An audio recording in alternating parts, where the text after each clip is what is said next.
What's going on there, everyone? Alright, so we all should know by now that the House passed the $15 federal minimum wage increase. Now, will it go further? Probably not, because it's a bad idea. But we all know, for the most part, that that is a bad idea. So, of course, who's making headlines? One of the squad. Rashida Tlaib this time. Rashida Tlaib from Newsweek says federal minimum wage should be $20 an hour, not 15.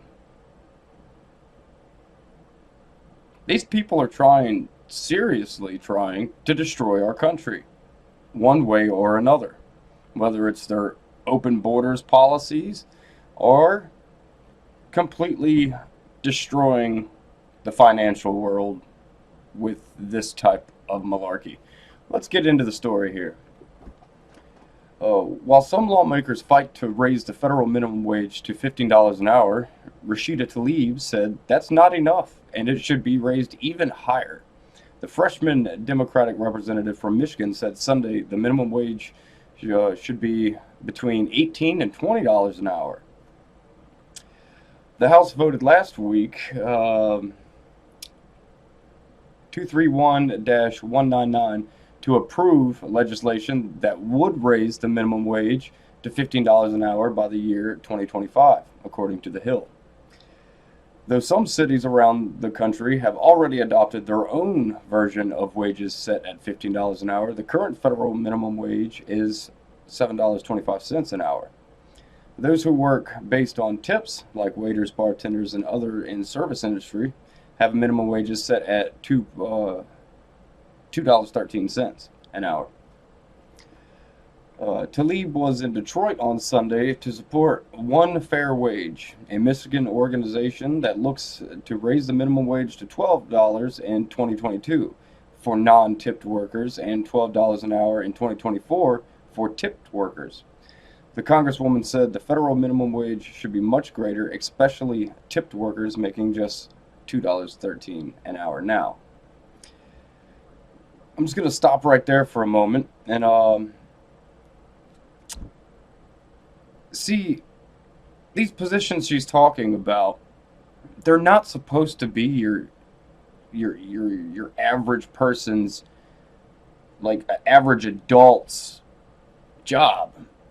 Most of these jobs were kind of set to be, people new to the workforce, trying to get into the workforce.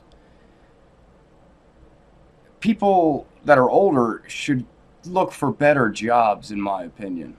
If you're still working in the food, unless you like it, I'm not gonna, unless that's your type of work and you just don't mind doing it. There's some people that like to do that stuff, and God bless them for it. It's a job, it needs to be done. But these are mainly jobs for younger people just starting out, in my opinion. Oh, back to the story. Think about it for 1 minute, Tlaib said. People cannot live on those kinds of wages. We can't allow people to be living off tips and relying on tipped wages. I know a lot of people that work in the food service industry and get tipped. They make more in tips than a lot of people make at their regular $8 to $10 an hour job. It's true, especially if they're in the city. If they're in the city, they make crazy money. I had a girlfriend who was bringing home $600-700 a week in tips working at a Waffle House. Albeit, granted, that it was outside of a military base, but still, that's a lot of money. She said the current proposal of $15 an hour approved by last Thursday's vote should have been a starting point in past years. And now that the number should be at least $18 an hour. She called out Republican Political Action Committee, America Rising, during her visit. By the way, when we started it, it should have been 15. Now I think it should be 20, she said. Make sure America Rising hears that. It should be $20 an hour, $18 to $20 at this point. Yeah, she's trying to just bankrupt the whole nation. We, I want to go to, before we get back into this, I'd like to go, well, this is almost, let's just go through this. Tlaib said the rising cost of goods in the country are why she believes wages should soar to coincide with it. They say all this is going to raise the cost, but I can tell you, milk has gone up, eggs have gone up, everything has gone up, Tlaib said. The cost of food has gone up. The cost of a lot of things that we need has gone up already. Most of the crowded field of 2020 Democratic presidential hopefuls have stated they support a minimum wage of $15 an hour. Among those is Senator Bernie Sanders, who's embroiled in his own controversy over his $15 an hour minimum wage, who faced a test late last week when his campaign staff complained they were not getting $15 an hour. No, it says it right here. Sanders over the weekend said he would cut staff to raise wages up to $15, at least $15 an hour, for those who are not let go. Do you see? Do you see? He had to let people go, cut their hours to give and all that just to give the remaining ones $15 an hour, which they're not actually going to see any real increase because he also cut their hours. So he did a smoke and mirror show to make them feel good, but in reality, you see what this causes. This was a perfect cause and effect situation for everyone to watch play out. People lost their jobs because of it. And this is on a very, very small, tiny, insignificant little section.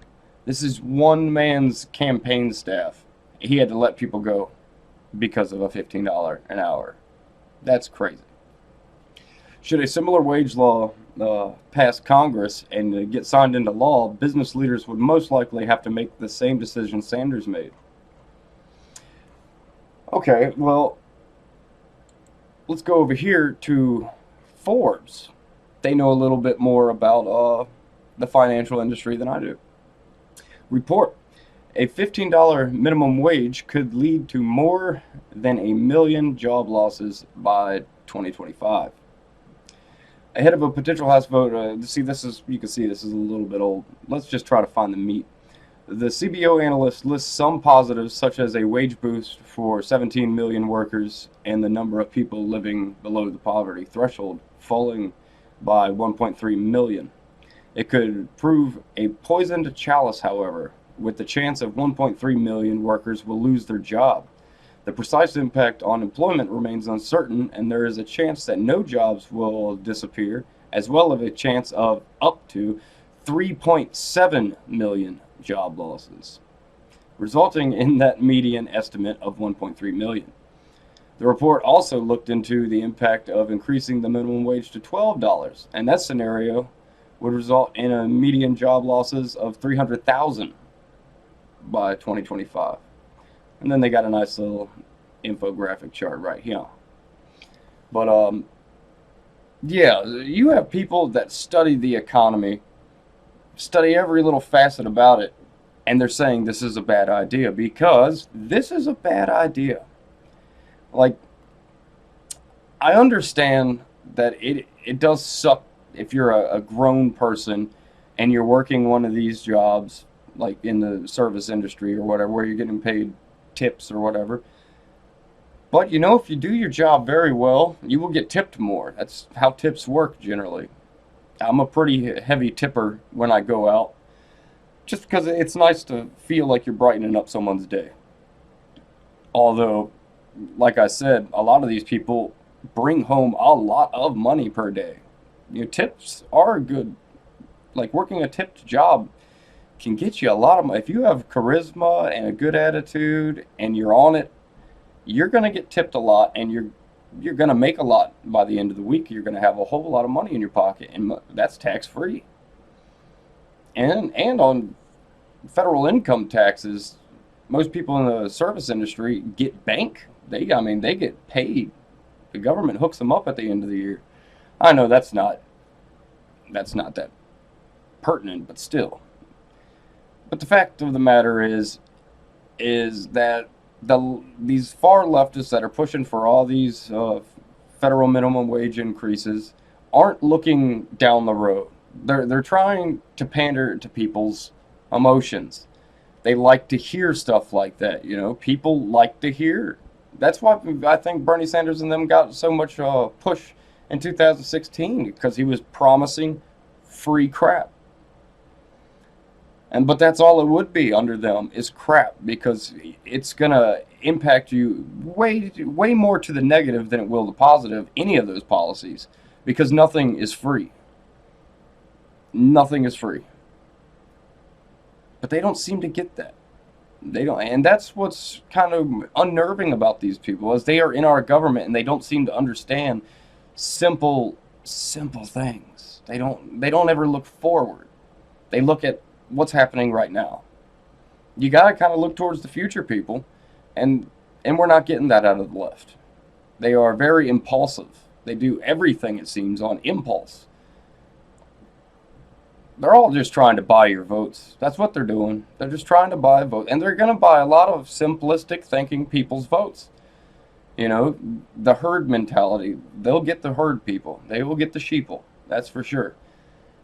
Because who doesn't like the promise of $20 an hour to go work at McDonald's or something like that? Who wouldn't like that? But the problem is, it's not feasible. It's completely not feasible. We would lose, so many people would lose their jobs. So many. But the left doesn't care about none of that. They just care about the optics of what they're saying. Like I said, this is all about buying your vote. It's not going to work. It would fundamentally destroy the economy. And should we have to worry about this? Hopefully not. Hopefully we'll get struck down. But we will see what happens. You know the government as well as I do. They're insane here lately, and who knows what's going to happen. But the odds of it getting passed through is slim to none, because you do have all the leading economists coming out and saying this would ruin everything. But maybe that's their goal. I'm starting to think that the goal of this new Democratic Party is to destroy everything, and just, who cares? Like I said, they're megalomaniacs and narcissists. All they want is power. All they see in their mind is that they have all the power. They don't care about the people for real. Not at all. They just need the people for votes. So they have to pander with free shit. Excuse my language. Free stuff, and going after the federal minimum wage. I don't know what to do about that problem. I think, how about you start very slow? It's at 7 something now, 7.25 or something like that now. Why don't you go to $8 an hour? Across the board, $8 an hour. See how bad that'll affect things. You know, why would you jump from 7.25 to 15? That's doubling it, which would cripple a lot of people. And now talks of 20. Come on, man. They don't listen that well. They don't listen to the people they need to listen to, the people that have the real knowledge of this. But that's to be expected from the left. They don't listen to anybody except each other. So what can you do? And they're all pretty much have lost their minds with Trump derangement syndrome. They can't think of nothing else. But I'd love to hear your comments on this. Whether you're for or against it. Either way. But it's just, I don't get it. I don't get why they would push something that would cause such great loss of jobs. Kind of goes against everything they're saying they're for. They say they want people to be working and make a living. Well, tell that to the up to 3.7 million that would lose their jobs because of this. But as always, like, share, subscribe. I will catch y'all on the flip side.